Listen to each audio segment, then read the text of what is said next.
Okay, if you're watching the stream, you saw him slink in there like he's getting behind the safety. Tommy Nield is joining us live on set here on the Sports Cage. Did you watch the baseball game last night? I did. I watched probably from the 6th inning till the 13th, 14th inning, and then I fell asleep. But yeah, it was a crazy game. Curfew? That's not bad. Were you by yourself? We had the day off, so I could have slept in a little bit this morning, but yeah. I couldn't stay up. Wild. You know, it depends if you're with people or if you're alone. Right. If you're alone, you'd nod off. Yeah, I was alone, and I was snoozing for sure.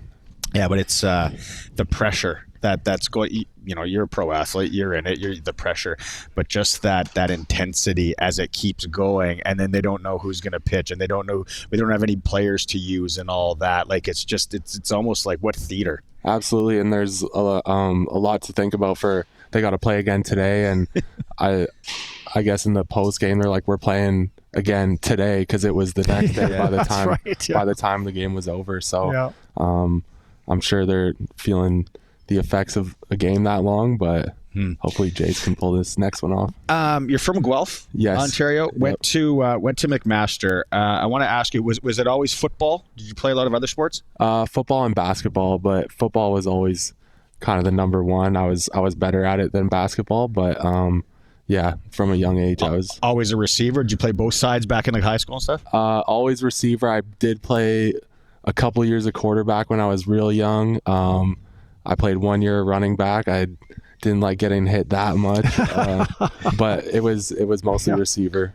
Now, interestingly enough, your receivers coach, Markway McDaniel, also went to McMaster. Do you guys ever talk about your old McMaster days? Yeah, so in 2018, he was my receiver coach at McMaster. So it's funny how it all worked out, and now we're both in Saskatchewan together. He was one of the guys that had reached out to me when I became a free agent, so it kind of just all worked out. What did you know? What did you think about football in Saskatchewan, football on the prairies coming from out east? I knew it was like the big thing out here. I knew the Riders were the team out here, and I had obviously played out here when I was with Toronto and just felt that real CFL environment from, I think my first away game actually in the CFL was at Mosaic, and it was a night game, and they turned the lights off before, and I'm like, wow, this is awesome. It'd be cool to play here where the fans are actually cheering for us. But so yeah. You know, you won a Grey Cup here, Tommy. In fact, you're a reasonably young player. You've already won 2 Grey Cups in your career. So are you, and will you be, the good luck charm for the Saskatchewan Roughriders? That's the plan. It's crazy to even think about that. I've already won 2 Grey Cups, and I'm definitely grateful to have been in the positions I've been in, and hopefully I am the good luck charm. Well, we got Andrew Harris here too, who's got 4. Yeah, he's got 4 of the rings. And that's interesting because there's, from your Argonaut days, Tommy, there's so many players and coaches that you were with in Toronto that have now all come over to Saskatchewan. It must be, was it like a homecoming to you when you came here with all the familiar faces? Did you owe anybody money, or did you have anything? Hey, where's that?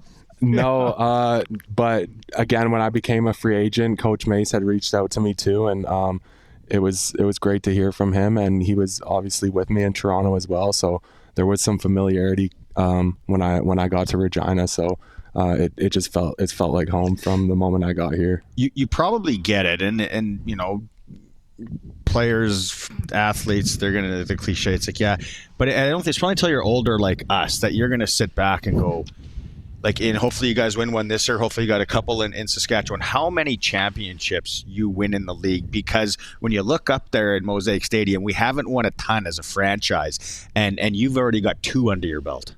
Yeah, I'm like I said, I'm grateful to have been on those teams, and hopefully able to add more banners to Mosaic Stadium. We need them. We hope you do. Absolutely. Now, Tommy, you are a first down machine. You are averaging 10.1 yards a reception. You're having a great year, 535 yards receiving on 42 receptions, 5 touchdowns. You seem to find the end zone. Only Dante Myers has more touchdowns than you as a Rider receiver. So are you happy with how your season's been going? Because I'll be honest, full stop, I always watch the Riders very carefully, not so much all the other teams. Sometimes you are a much better football player than I realized before you showed up here. Yeah, I mean, the season didn't start off the way I wanted it to for me. I got hurt in the first preseason game, so I had sprained my ankle and missed the first 5 games, and you never want to start off in a new team where you're missing games. I wanted to be able to be out there in full force for all 18, but I felt like once I came back, I hit the ground running, and I had got a bunch of valuable reps with Trevor and the first team guys. So I kind of just took it in stride, and have been working hard every day, and it's showing on the field. The question's always asked, what are the similarities of championship teams? I'm going to ask you, what's the difference between this team and the championship teams that you've been on?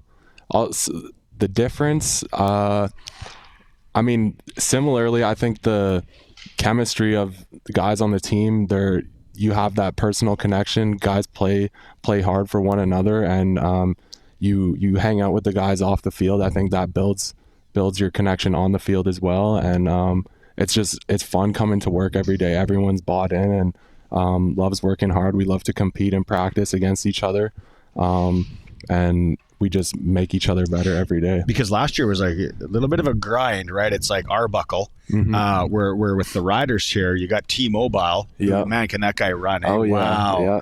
Wow. No, but last year was it was grindy, and it was a little bit of a surprise.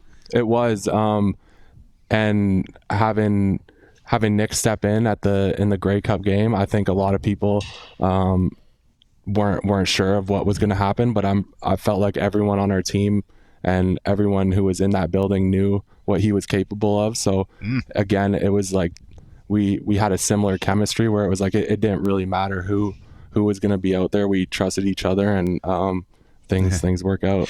Do you see the question there from Jeffrey on the YouTube chat? He's asking, what is your free agent status after 2025?